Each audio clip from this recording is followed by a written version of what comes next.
day. So we are here at the waterfront at the Wellington City Center.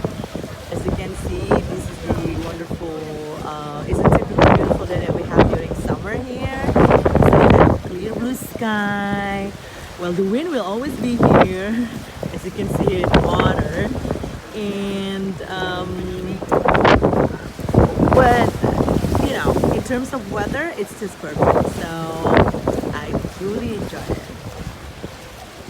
I was wondering what would be that building. Looks like one of the churches that we have across the city. And as you can see, this is a residential area, and then over there is the famous Oriental Way.